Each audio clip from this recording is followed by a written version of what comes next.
Buona domenica, siamo alla trasmissione speciale TG del 13 TV voluta dal direttore del 13 TV Gigi Di Meo.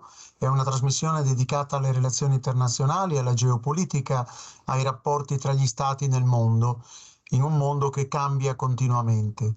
E allora ecco che pensiamo subito di condividere lo schermo perché ci dedichiamo ovviamente alle cartine, e come prima cartina, più che cartina, vediamo la locandina del 28° corso di geopolitica. Ci stiamo avvicinando diciamo, all'appuntamento di martedì 7 maggio, alla discussione con Lucio Caracciolo sul nuovo numero di Limes in edicola.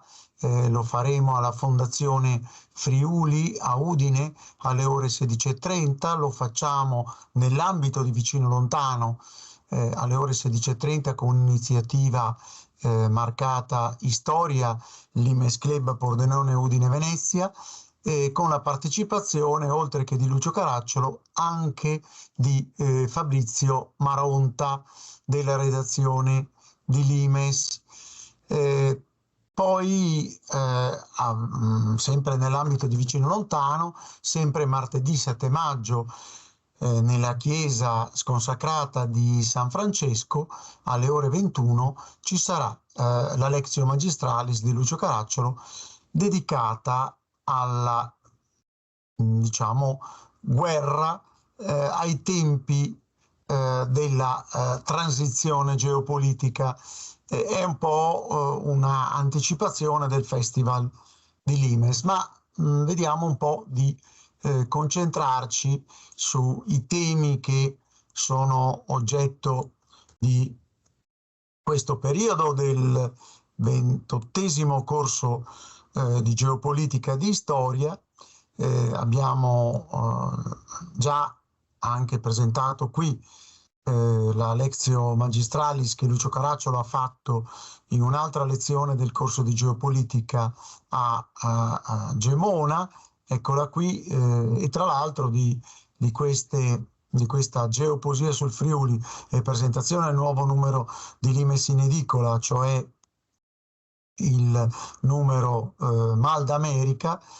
Di questa presentazione trovate anche nel canale video di Storia su YouTube, che si trova digitando in un motore di ricerca Gicevolin YouTube, in questo canale video trovate sicuramente le interviste di Maria Vittorina Cevolin a Laura Canali sulla geopoesia del Friuli.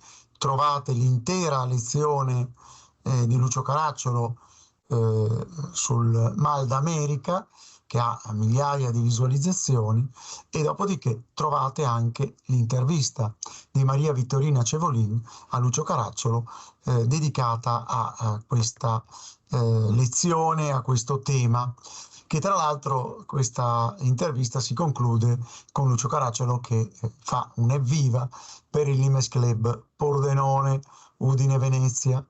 Bene, allora come dicevamo abbiamo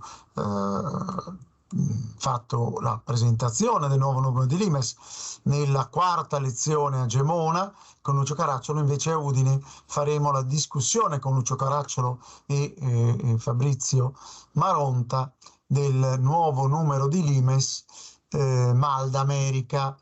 Qui ci siamo persi qualcosa. Mal d'America è il nuovo numero di Limes in edicola, e questo numero di Limes ha come temi la crisi dell'impero. La crisi dell'impero che cosa significa? Intanto che gli Stati Uniti non hanno più un pensiero strategico, comunque è evidente che pensano in modo strategico in maniera diversa, quindi sono per certi versi divisi, ma addirittura, come in crisi l'università, È in crisi, per esempio, la proposta di una exit strategy per le 2 o 3 crisi che ormai sono conclamate nel mondo. Parliamo ovviamente della guerra grande della Russia contro l'Ucraina, parliamo di Hamas e Israele, e parliamo anche di Israele contro l'Iran. Ecco quindi l'aspetto del Mal d'America che si ripercuote sul fatto che gli Stati Uniti, per certi versi, non si pensano più un impero o non vogliono più essere un impero. Su questo versante possiamo anche riflettere sulla posizione di Trump, per esempio. Dopodiché dobbiamo dire anche che emergono i limiti degli Stati Uniti, e che sono, per esempio, che non possono impegnarsi in 3-4 guerre contemporaneamente. Soprattutto non possono togliere gli occhi dal principale obiettivo, cioè quello di praticamente raggiungere una buona posizione nella sfida con la Cina.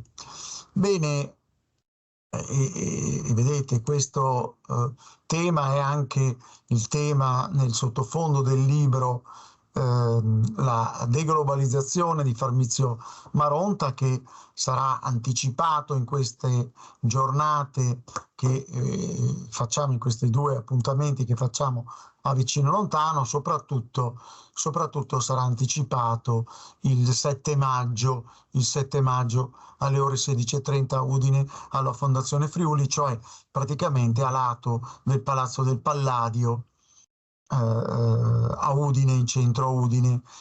Bene, ecco quindi deglobalizzazione se il tramonto dell'America lascia il mondo senza centro, quindi la crisi dell'impero.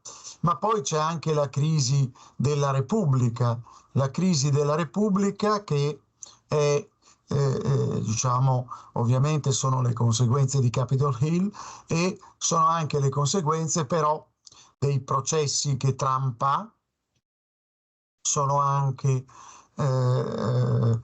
come dire, la prospettiva delle elezioni del novembre di quest'anno, dalle quali potrebbe uscire anche vittorioso Trump. E qui passiamo dalla crisi dell'impero alla crisi della Repubblica, perché ovviamente Trump è molto divisivo e pone il problema, per esempio, della contestazione dei risultati elettorali, pone il problema dell'isolazionismo degli Stati Uniti in politica estera, però pone anche il tema di un'America per certi versi diversa, che non esporta più la democrazia nel mondo a suon di diciamo armi. Ecco, da questo punto di vista vedete che paradossalmente è proprio gli Stati Uniti, sono gli Stati Uniti di Biden invece che sono in questa situazione. Bene, allora dobbiamo